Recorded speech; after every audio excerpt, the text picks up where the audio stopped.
You know, less than 50 women have gone into space with NASA in the history of the space program.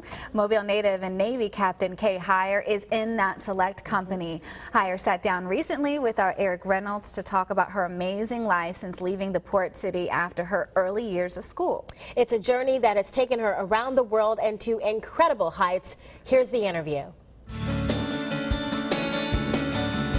When I was a young child, there weren't any female astronauts, and it was never an intention of mine to be like, oh, I'm going to be the first female astronaut. I thought for sure by 2014 we'd all have our own spacecraft, or at least be routinely traveling to space. Mobile native Kay Hire was not the first female astronaut, but she's in very select company. She was inspired by Sally Ride in the 80s, and in 1998, Hire took her first ride into space. The Navy captain credits her Mobile teachers for nurturing her curiosity. I got such a great foundation at St. Pius X Catholic School, not only academically, but just as a whole person. Teachers instilled curiosity and absolutely encouraged us to explore. That helped me ask a lot of questions about math and science, and certainly be curious about space and space travel.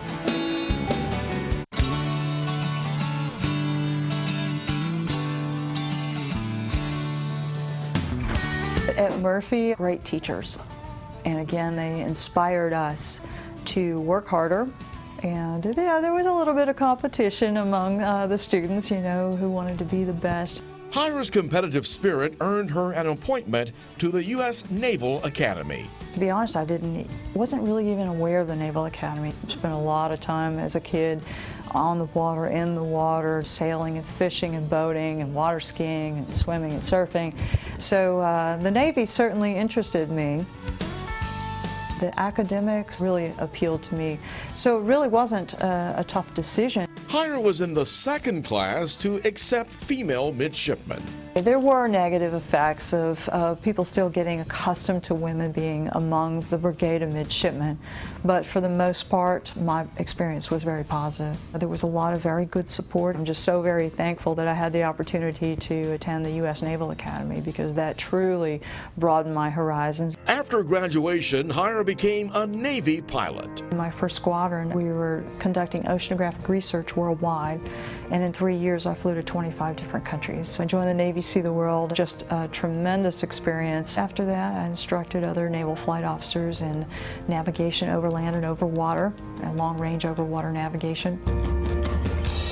In 1989, she left active duty and took a job at the Kennedy Space Center. The first space shuttle launched in April of 1981. I was absolutely and immediately drawn to the Kennedy Space Center, and ended up getting a job as a space shuttle engineer there. It started to occur to me as I could do that job of astronaut, so I started applying. Again, I never thought that I would actually be selected. It's so very competitive. Kay Hire was selected in December 1994. It's quite challenging. Your schedule is absolutely crazy. And the hard part sometimes is prioritizing. And you're basically running from the simulator to the airplane. You're running back to another simulator, and then you go home and study. So it's constantly changing, which is actually very exciting. 2 missions on the space shuttles Endeavour and Columbia. It's a lot of power. Just the vibration. When the solid rocket motors light off, that's the one that just kicks you in the back and pushes you off the launch pad really fast. You can feel that you're going faster and faster and faster and faster. And it's almost like just super acceleration. As soon as the main engine's cut off, you no longer sense movement. All of a sudden, we're just free-floating. Endeavour took her to the International Space Station. This International Space Station, we work together to really explore the science, and we're learning every day not only how to live and work in space, we're learning different ways to develop better medicines and technologies.